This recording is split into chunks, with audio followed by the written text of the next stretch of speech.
Okay, today we've got a video, MRCASEY World War II, America, and we're trying to take World War II and analyze it from an American perspective. So, to start off, you should know something about this clock here. You should understand what's going on in Europe while all the things I'm teaching you about on the American side are happening. So, just to kind of be fast with it and kind of give you some understanding, this is the appeasement clock, right? This is the process where you're giving into demands to avoid war.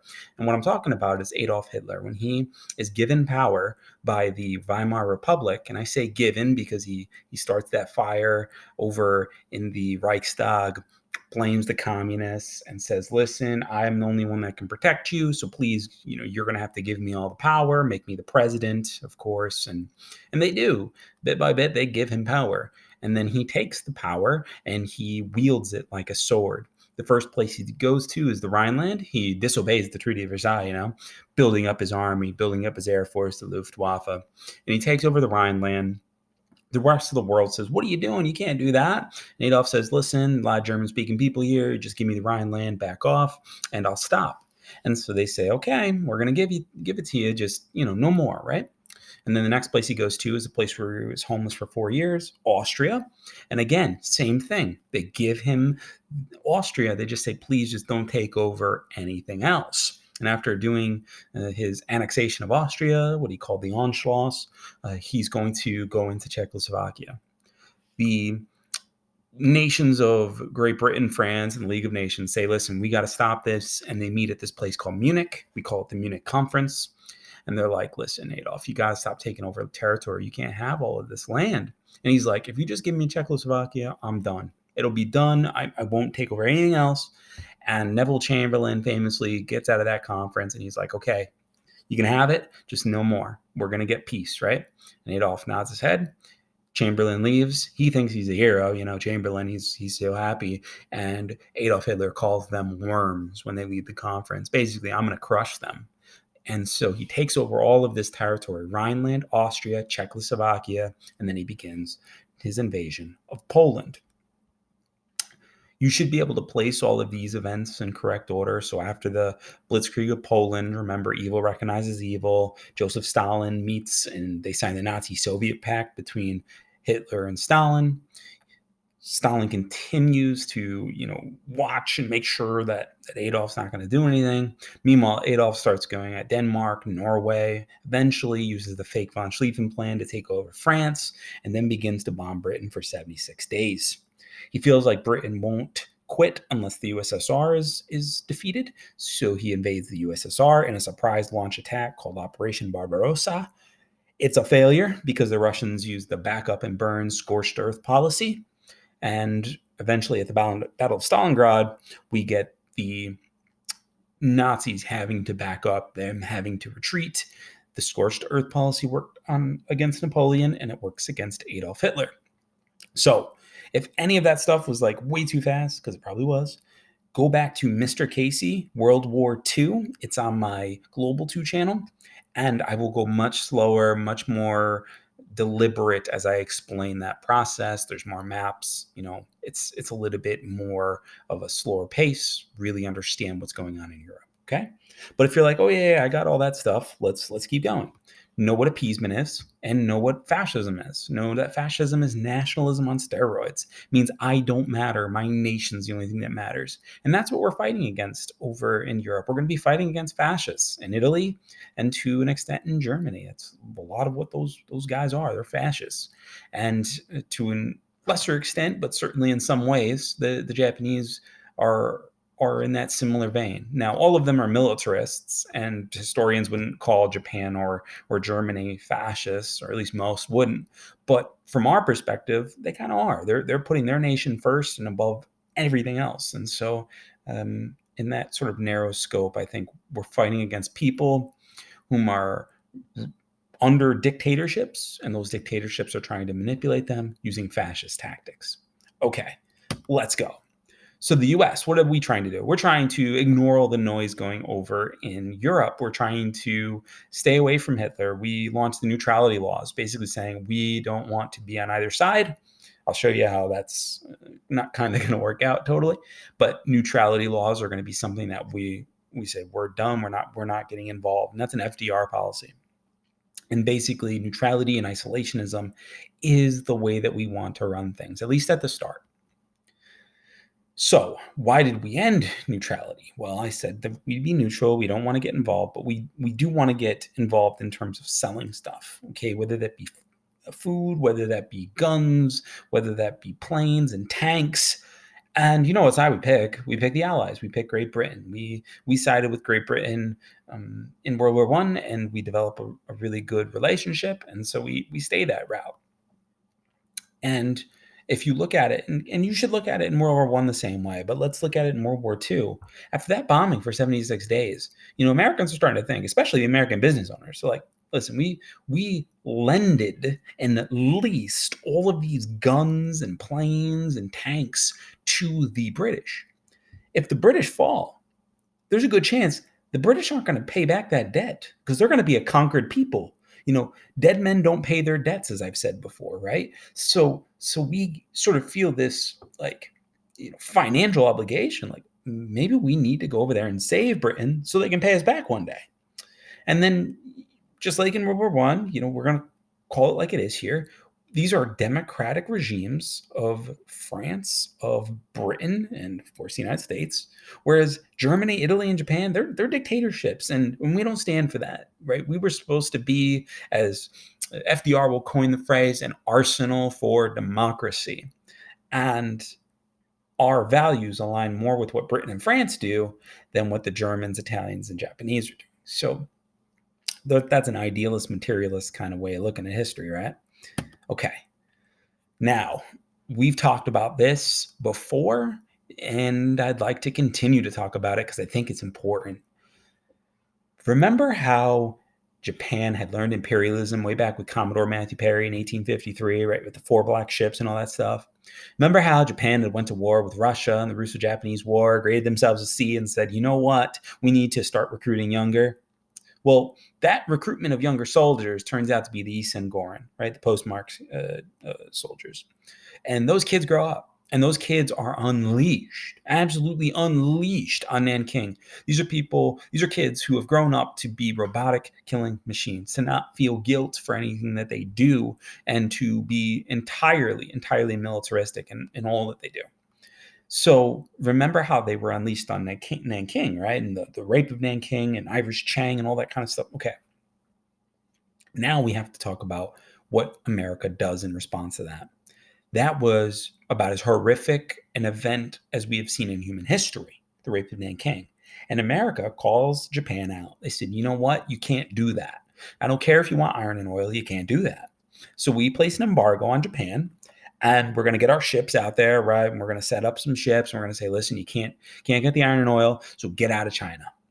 Well, Japan's thinking, you need ships to make an embargo work, right? Well, what if we just blew up all your ships? And so what they do is they get their soldiers together, those Isengoren boys, but also the rest of their military, and they'll launch a surprise attack on Pearl Harbor, December 7th, 1941, the day that will forever live in infamy as spoken by FDR. This is the kamikaze attack. This will be a moment where those soldiers will become the storm of heaven that had saved them when the Mongols tried to invade twice.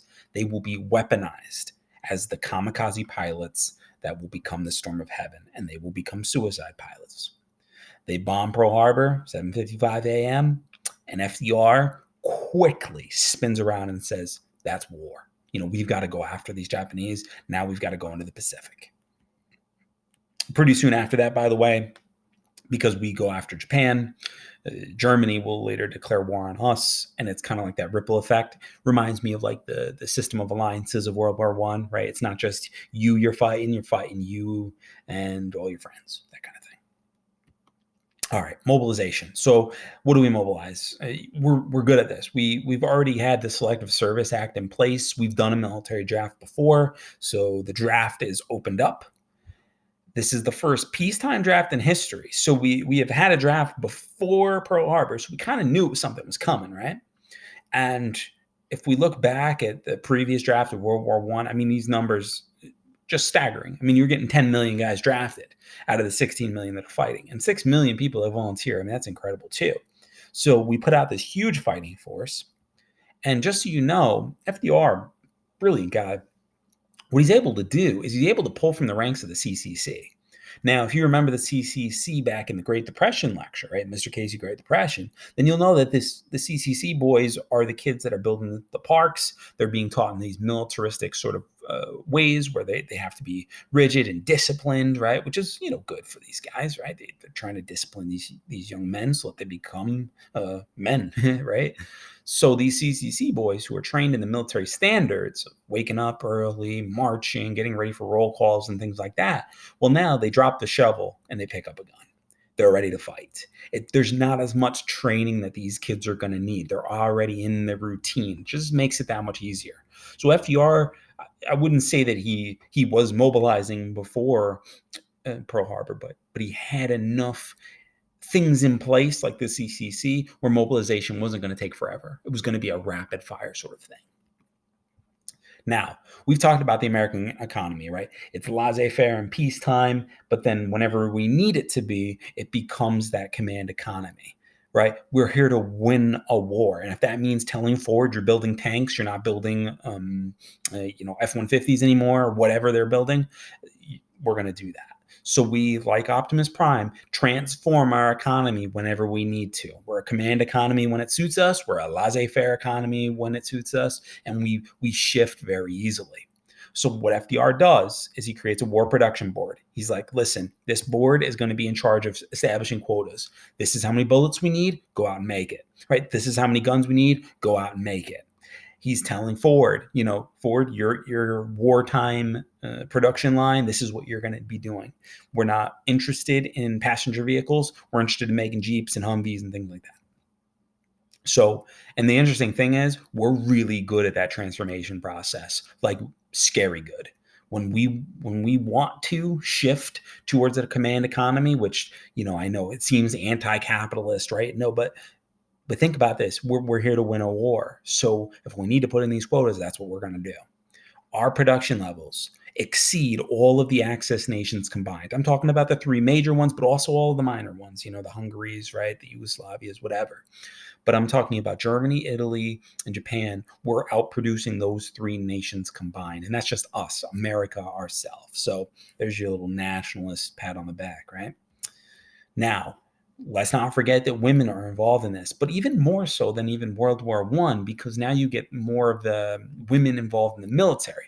Now, these are supposed to be non-combat roles like the Women's Army Corps, but 150,000 women are going to volunteer. 600 receive medals for their bravery and service. I mean, it's awesome to see the nation coming together in this way. And Rosie the Riveter, if you've heard of that before, right? Women are stepping up. It's just an example where the country is unified in their wartime efforts. You should also know African Americans step up big time. The Tuskegee Airmen is a good group to know about. And what they're doing is they are strategically bombing the Nazi war factories. Why is that important? Well, you could just bomb the infantry, right? And that's a strategy. But what if you just bomb all of their weapons and their bullets? Then they got nothing to fight with, right? And then their morale starts to dip, right? And now you're beating them, not just physically, but you're getting them emotionally. You're getting them to a point where they feel like they can't win because they don't have enough resources to fight you. And that's what the Tuskegee Airmen are there to do. They're to beat you, not just physically, but emotionally, like break your spirit, in other words. And these guys never lost a single bomber, 1,500 missions. They're good at what they do, just like Henry Johnson was good at what he did in World War I. Now, if that's like the war effort side of things, we'll talk about World War II at home. We'll talk about some positive things, and maybe I'll talk about some not so positive things, some things that, quite honestly, I'm embarrassed about. Try to give you this balanced approach, and I will do my absolute best, guys. Here we go. Those factories are converted. So we're making planes and tanks instead of cars. We've talked about that. Women are entering the workforce. We've talked about that. Rosie the Riveter.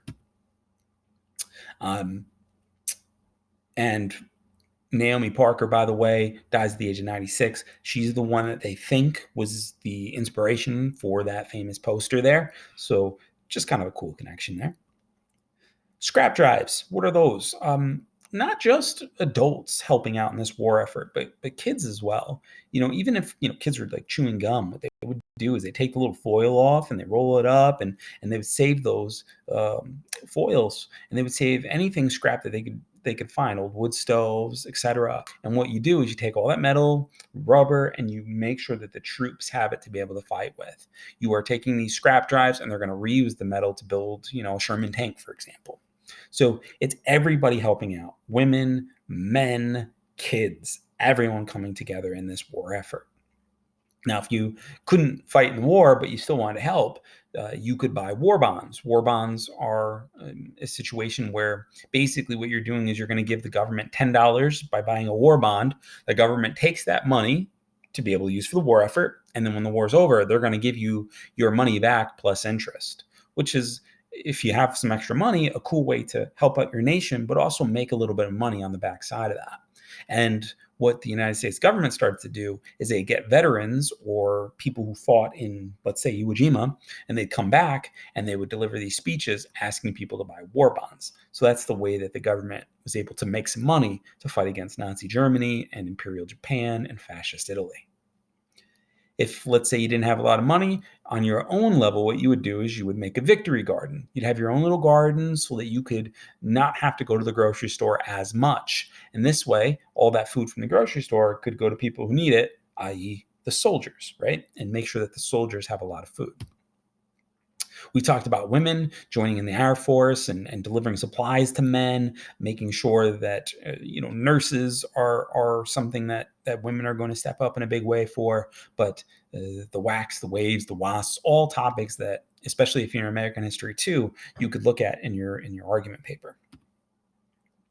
Rationing is something we've seen in World War I already, so you're pretty familiar with that. But gas, sugar, eggs, rationing everything so that more of the food and more of the resources can go to the war effort. And people are very accustomed to doing that because of the Great Depression. It was pretty easy to inspire people to ration when these people are people who didn't have anything to begin with, right? They were used to going without. So rationing is just another way to sort of build on the greatest generation, as we call those Great Depression kids that grew up fighting in World War II.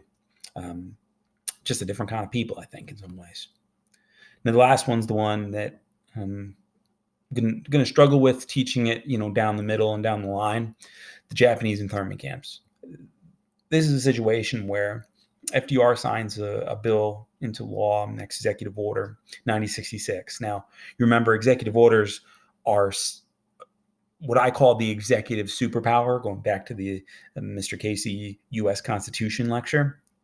And here's what they are. It allows the president, during a time of national danger, to bypass Congress and make laws, okay? Now, Congress can still try to hold back the funds for those, but the thing is that when you make an executive order, it's supposed to be quick, it's supposed to be swift, and it's supposed to be able to protect the American people. That's like what executive orders should be.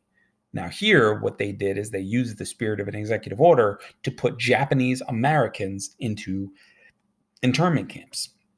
These camps are basically detention centers, barracks lined up with barbed wire all around, and soldiers in towers that patrol to make sure that, I guess, the Japanese Americans aren't doing anything, spying or something like that.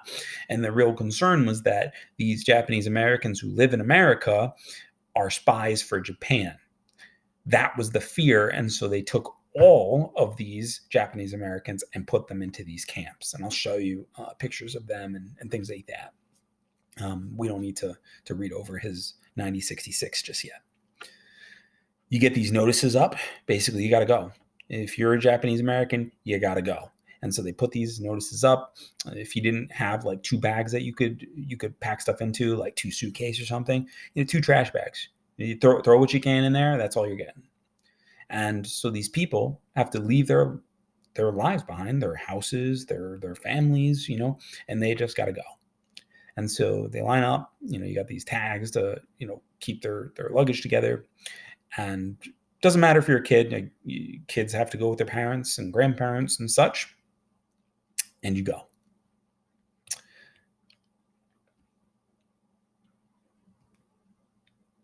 There's some irony for you, by the way. Pledge allegiance to a flag that disrespects their civil liberties, right? There's a neighbor saying goodbye. There's a grocery store owner saying, I'm an American first, Japanese second. And here's a picture of the camps. I believe this is Manzanar. Just, military style barracks in a desert, by the way. So it's hot during the day. It's freezing at night. It's not a place you want to live. There's no AC. There's no heating units there, It's brutal. From Manzanar internment camp, Joseph Kurihara. Down in our hearts, we cried and cursed this government. Every time when we were showered with sand, we slept in the dust. We breathed the dust. We ate the dust.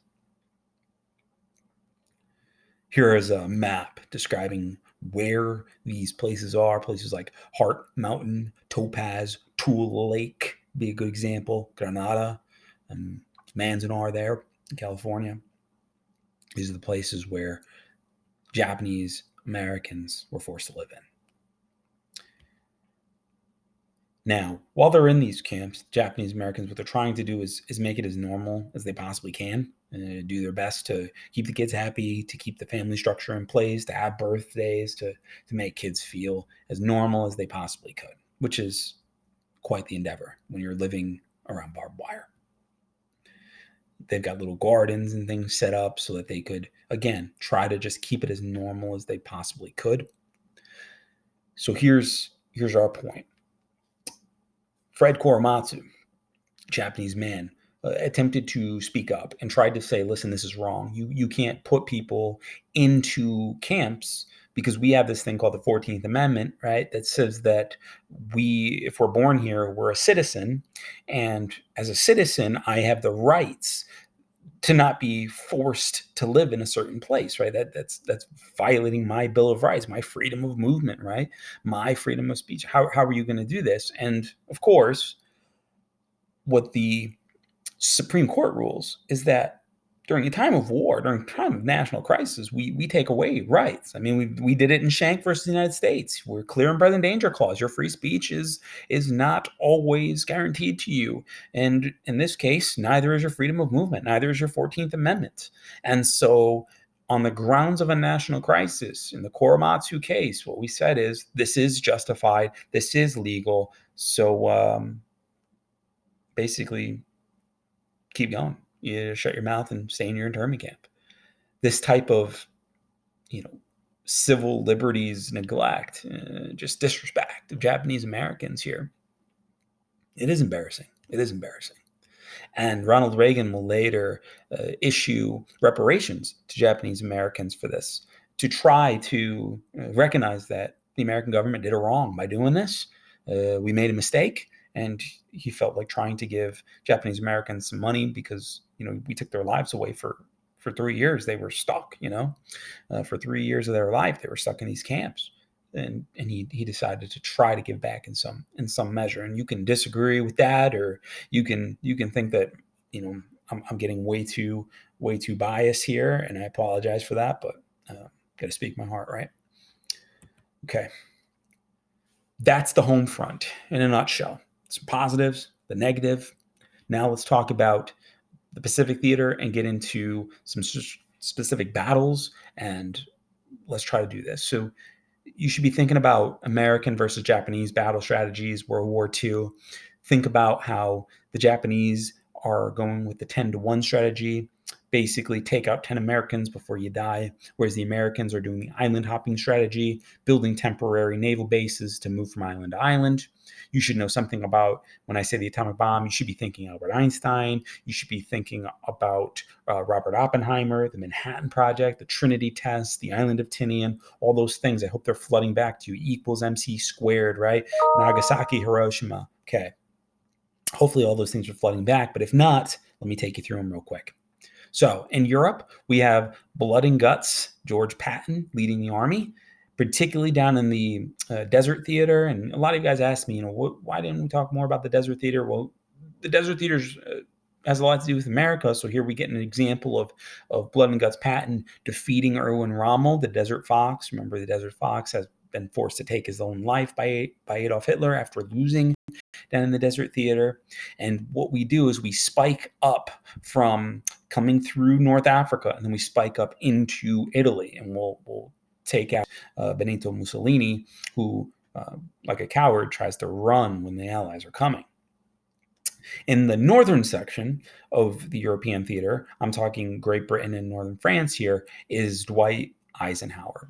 And Eisenhower there is giving a speech to the 101st Airborne, whom are basically being told, you're going to have to sacrifice quite a bit and become a diversion for Operation Overlord. Remember, D-Day invasion, right? Storming the beaches of Normandy. These guys, 101st Airborne, are landing behind the German lines and being told, listen, the Germans got the Atlantic Wall set up. You've got to land behind it, and you've got to just make things hard for them.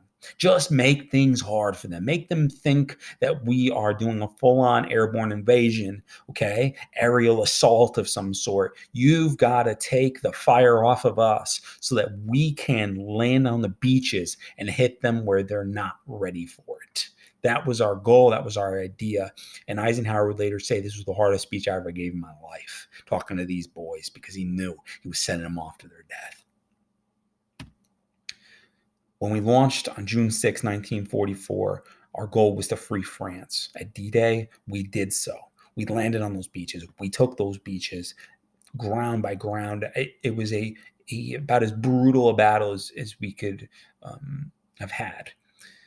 If you watch Saving Private Ryan, or even that beach clip, with your parents' permission, you watch that, you get an idea of what it was like, at least an idea, No one will ever know besides those guys that were there, but at least you'll have some sort of image of what it was like to be running into machine gun fire, to literally be running at these landmines that would pop up and hit you at your knees so that you'd be in severe aching pain. Adolf Hitler had said, he wanted the first wave to be screaming so loud that it would make the second wave afraid, right? So that's the type of psychological warfare that we're up against, and yet we prevail. Now, once we took the beaches of Normandy and we took back France, Adolf Hitler's like a wounded animal. And if you know anything about wounded animals, what they do is they strike back. One last strike is what he's going to do at the Battle of the Bulge. Despite what his military advisors told him, there's no hope for this. He just basically does a full-on blitzkrieg, just like he did with Operation Barbarossa. It's a full-on blitzkrieg, total attack. And what the Americans do, and quite interestingly, right, history repeats itself here.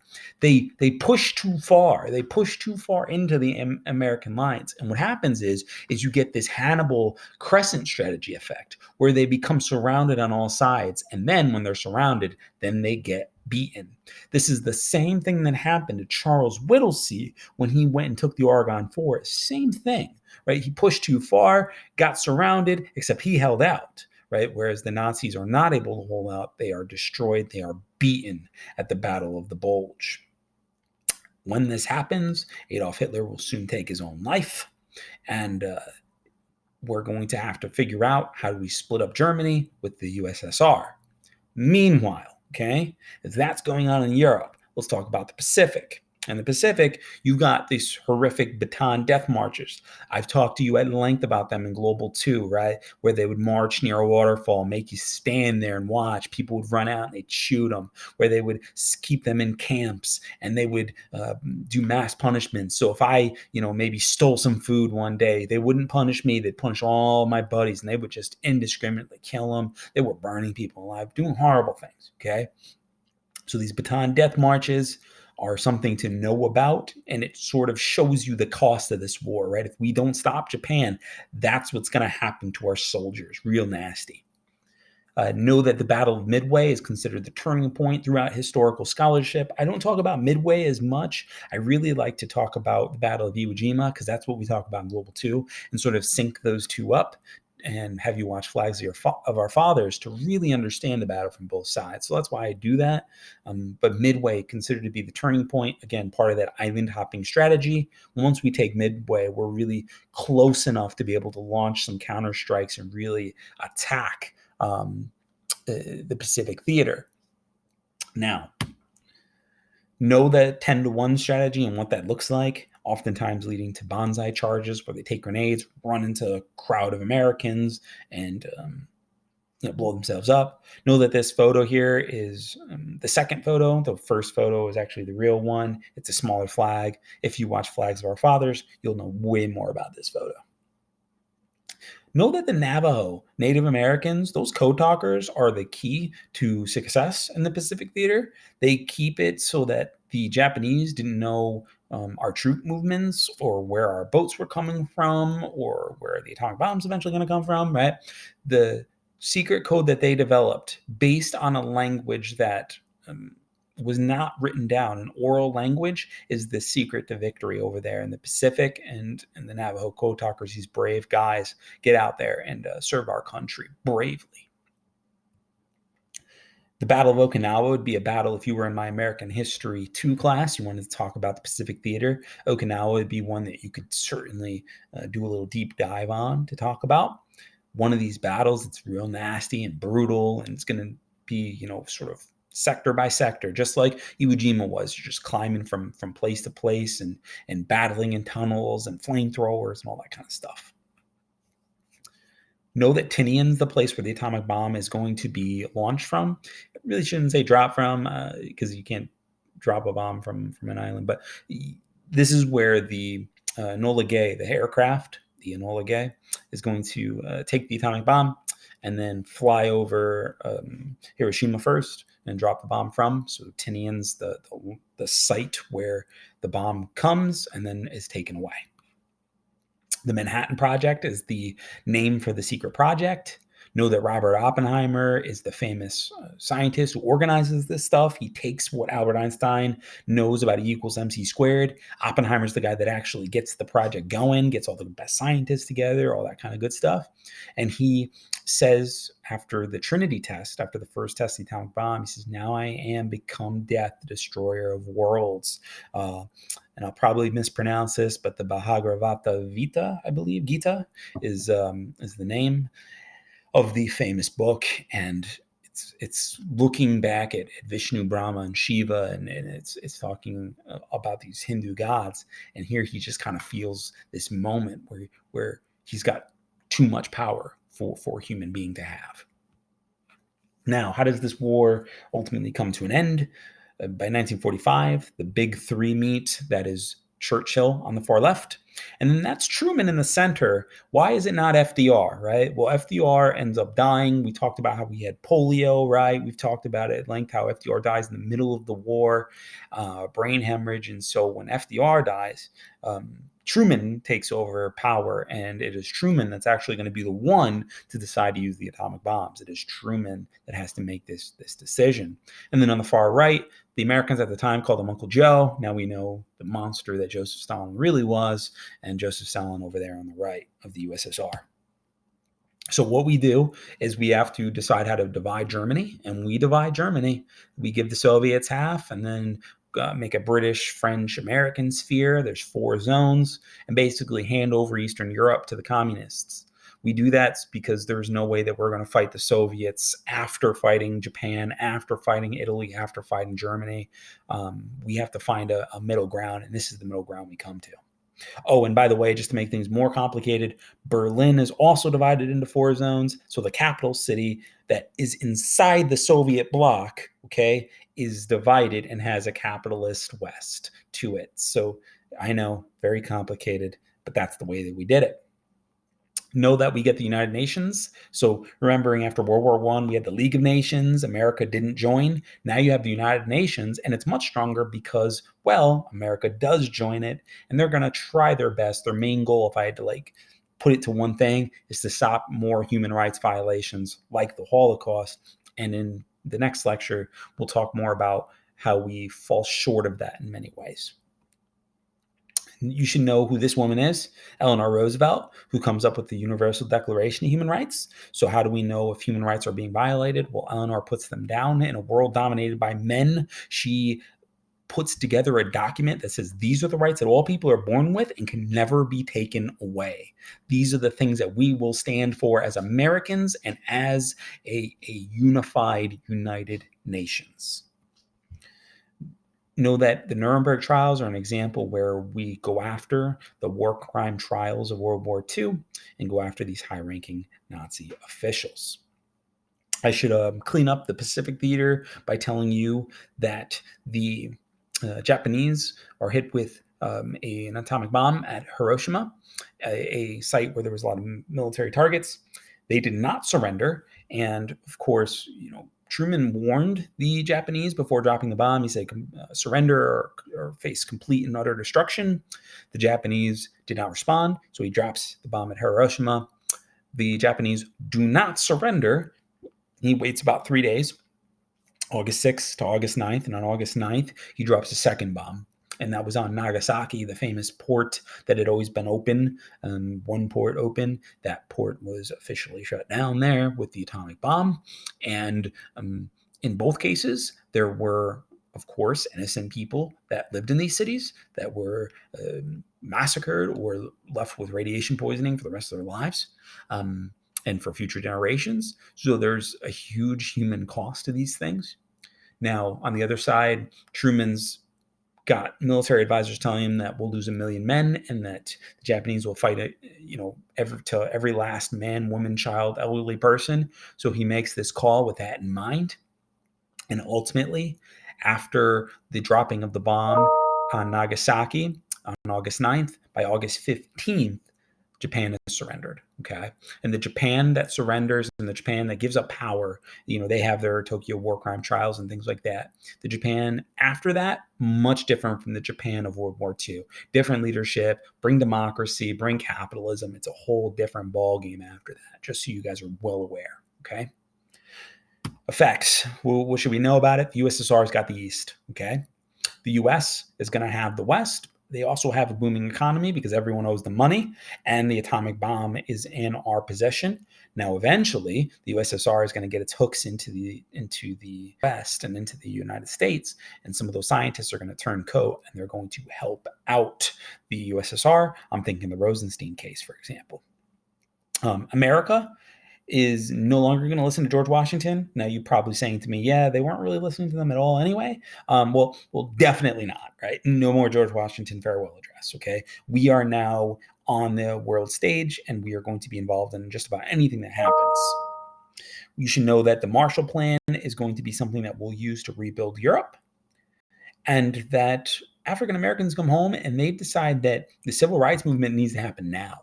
Right? They helped defeat Nazism. They helped defeat militarist and imperialist Japan. They helped defeat the fascists in Italy. They want the rights now, and they don't want to wait anymore. This is not a situation where Booker T. Washington, you got to get your money up first before you get your rights. No, this is a W.E.B. Du Bois. I'm getting my rights right now, okay? I've earned these rights. These are rights I've born with, and you're going to give them to me, okay? Know that the military is desegregated after Truman, Eisenhower. They're going to make sure that the military is desegregated after World War II. Okay, so what does the world look like after this? Well, you get the Iron Curtain, famously coined by Winston Churchill. You get a split between capitalism in the West, and you get the communism on the East. You get in a situation where you got command economies and Joseph Stalin, or you've got capitalist economies in the United States. Okay, so that's where I'm going to leave you. Mr. Casey, World War II America lecture done. Moving on to the Cold War. Thanks, guys.